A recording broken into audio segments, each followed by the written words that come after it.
Hello, my name is Mijke Mulder. I'm currently affiliated with Payap University in northern Thailand, and the topic of my talk is a preliminary description of serial verb constructions in Muklom, which is a Tibeto-Burman language variety spoken in northeast India. Here's a brief overview of my talk. I'll start off with an intro defining serial verb constructions, followed by methods where I will present my research questions and describe my data sample. Then in the results section, I will answer each research question separately, and I'll close up with a conclusion and discussion of some of the things that stand out in the results. What are serial verb constructions? An often quoted and also very detailed definition of serial verb constructions is the one by Eichenwald 2006.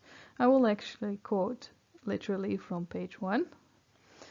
A serial verb construction is a sequence of verbs which act together as a single predicate, without any overt marker of coordination, subordination, or syntactic dependency of any other sort. Serial verb constructions describe what is conceptualized as a single event. They are monoclausal. Their intonational properties are the same as those of monoverbal clauses, and they have just one tense, aspect, and polarity value. SVCs may also share core and other arguments. Each component of an SVC must be able to occur on its own. Within an SVC, the individual verbs may have same or different transitivity values. And a few notes on this definition. When we talk about the sequence of verbs, this is two or more verbs. And then the fourth bullet point, conceptualized as a single event. That sounds like a quite narrow criterion. However, if we read further on in Eichenwald 2006, we see that she gives a rather broad interpretation to this, because she states that semantically SVCs may encode a single event or sub-events which are closely linked together, or even sub-events in sequence which are conceptualized as somehow connected to each other. And then if we look at one tense, aspect, and polarity value, we can add to that one mood value, one modality value, and one illocutionary force value. But note that one value doesn't mean the same as one marker. A verbal category, such as tense, may be marked once per SVC, referred to as single marking, or on each component of the SVC separately, referred to as concordant marking. Then each verb must be able to occur on its own. If it cannot independently function as a verb, then according to this definition, it should not be considered a verb inside the SVC, and the SVC should actually not be considered an SVC anymore, but a verb with a grammatical marker. That is not a verb. A brief side note on the cross-linguistic validity of the concept serial verb construction. The definition that I just quoted is based on both cognitive and structural properties, and in terms of continua and prototypicality, because properties of SVCs differ between individual languages. Therefore, some scholars, like Walter Bisang and Mark Dury, question the validity of the SVC as a cross-linguistic coherent phenomenon. For now, I will not go further into theoretical questions concerning the concept of SVCs, and will adopt Eichenwald's definition as a basis for the current discussion of serial verb constructions in Muklom. Before I move on to the research questions for this study, it is important that I introduce one further concept which was not part of the definition of SVCs, but which is relevant in describing SVCs in individual languages. And that is the fact that there are two composition types. First are symmetrical SVCs, second is asymmetrical SVCs. So in symmetrical SVCs, both verbs are from semantically unrestricted classes. And the order of sequential and cause-effect SVCs, which are two semantic subtypes of symmetrical SVCs, that order is almost always iconic. It has also been observed that symmetrical SVCs are prone to lexicalization. Then asymmetrical SVCs contain one verb from a semantically unrestricted class, and one verb from a restricted class, for example, aspectual verbs or directional verbs. The order of the verbs depends on construction type in the individual languages. It has been observed that asymmetrical SVCs are prone to grammaticalization. Let me introduce the research questions that I would like to answer in this study. First one is, which composition types of SVCs does Muklom exhibit? So symmetrical versus asymmetrical. The second question is, which semantic subtypes of SVCs does Muklom exhibit? And then third, what are some of the morphosyntactic characteristics of Muklom's SVCs? So the first question focuses on word class, the second on meaning, and the last on morphosyntax. The data sample on which this study is based is a collection of spoken texts from different native speakers of the Muklom language. And Muklom is a language variety that falls under the Tangsa or Tangshan group, and then under Northern Naga, and in turn under Tibeto-Burman. The speaker community consists of a couple of thousand speakers located in two clusters of villages in Arunachal Pradesh in northeast India in the Changlang district. Then the texts are 9 fully annotated texts which have a combined recording time of 22 minutes and 28 seconds.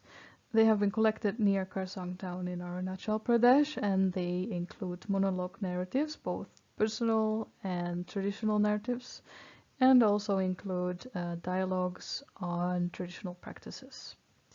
The method that I followed is that I extracted all utterances from the annotated text that contained SVCs, and then I labeled each SVC according to type, so whether they were symmetrical or asymmetrical, and then according to semantic subtypes such as cause-effect or aspectual. Let's move on to the results of this investigation, and I will address each research question separately. So the first research question was, which composition types of SVCs does Muklom exhibit? Well, I found in the sample that we have both symmetrical and asymmetrical SVCs. The example on this slide actually contains both a symmetrical SVC, scatter explode, and a asymmetrical SVC over here within the same utterance. So here on the left we have the major or head verb of this SVC, and then on the right we have the minor or modifying verb of this asymmetrical SVC. Now where I've put a slash on the left you will see the lexical source meaning of this element, and on the right you will see the current grammatical meaning, in this case change of state marker. Now if you look up here you'll see that there's another verb-like element here, but actually it's no longer a verb, it's now grammaticalized into a co-subordinate marker. And as you may remember from the definition that I presented at the beginning, SVCs are not supposed to contain any markers of syntactic dependency, which is the case here because this is the SVC and the marker is outside of it. So this SVC is actually occurring inside a co-subordinate clause. Another thing that this example, by the way, illustrates is that SVCs can be contiguous, no intervening elements, or they can be non-contiguous. And here we have an intervening element, which is not a verb, between the two verbal elements of the SVC. Moving on to the second research question, which was, which semantic subtypes of SVCs does Muklom exhibit?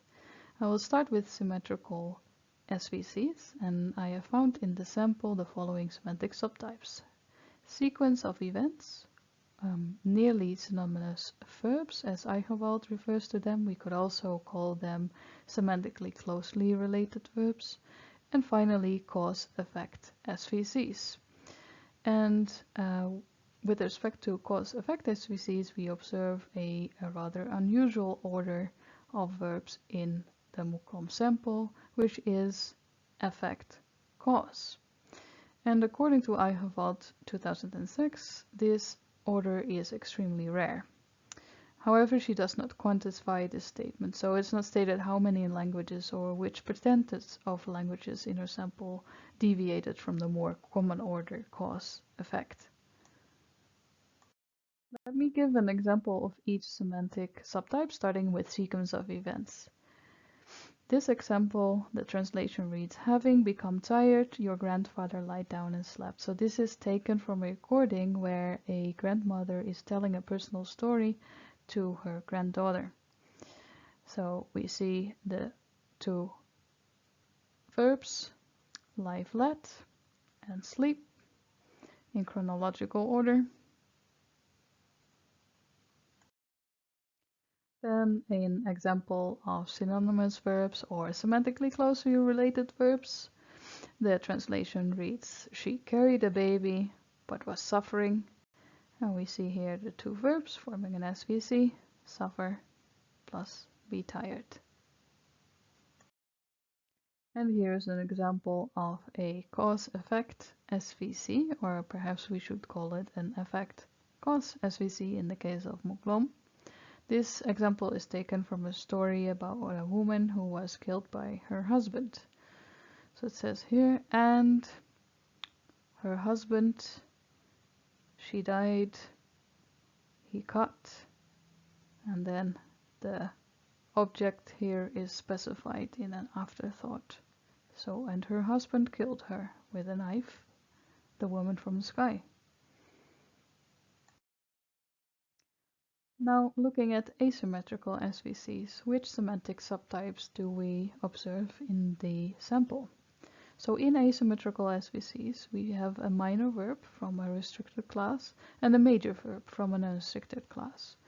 The minor verbs in the sample have been found to express the following categories: benefactive, direction, aspect, modality, and manner.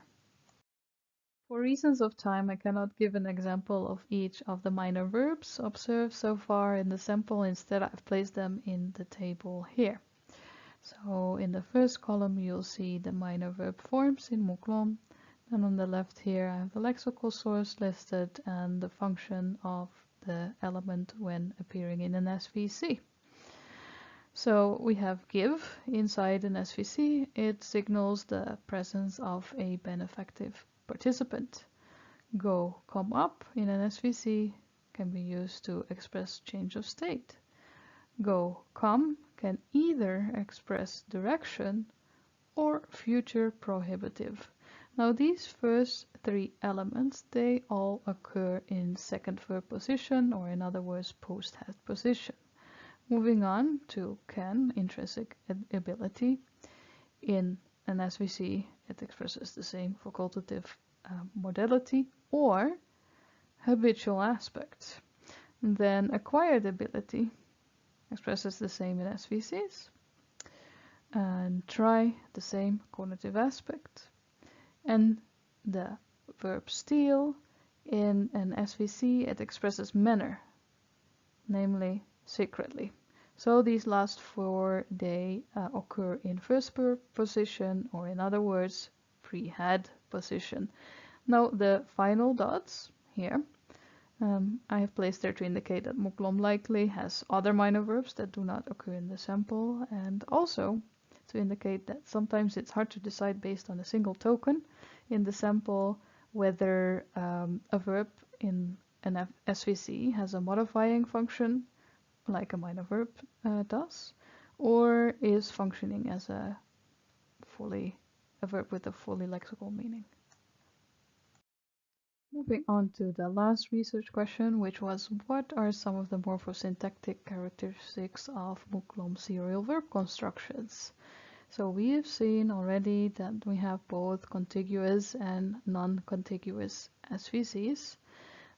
However, if we look at the non-contiguous SVCs, you see that there's not a lot of material that intervenes between the two verbs. For example, we do not see any intervening argument constituents, but we do see intervening single morphemes, morphemes which express meanings like around or here and there. And in Muklom, we have single marking of grammatical categories, and sometimes we see that grammatical categories are left unmarked, especially in subordinate or co-subordinate clauses. This can happen. The order of minor and major verbs varies. We see a pre-head modality manner aspect slot, and we see a post-head direction aspect valency slot. So we see aspect on both sides. So to close up, let me discuss the following 3 final statements and provide some ideas for future research. So first, we have observed that Muklom exhibits a wide array of SVC types and also that SVCs are quite frequently used. Secondly, the order of elements in asymmetrical SVCs aligns with the order of modifiers in non-SVC verb phrases. So in non-SVC verb phrases, we see that some modifiers will precede the head and some modifiers will follow the head, which is of course not so surprising because asymmetrical SVCs are known for their tendency to grammaticalize. So actually, it would be logical if a lot of the modifiers of verbs in non-SVC verb phrases originated from SVC structures.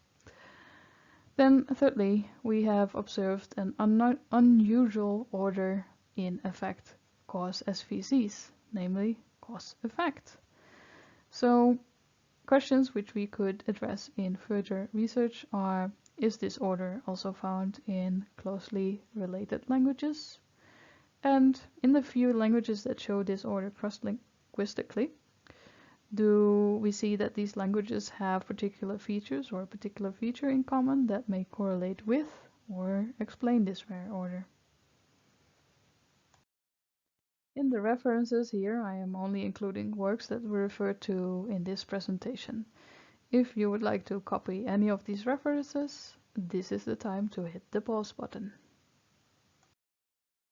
And if you need any of these abbreviations to go back over the examples, hit the pause button now. I will continue to the final slide with acknowledgements. I'd love to hear what your thoughts are about the topic I just presented. So any feedback, suggestions, questions, leave them in the comments below. Thank you.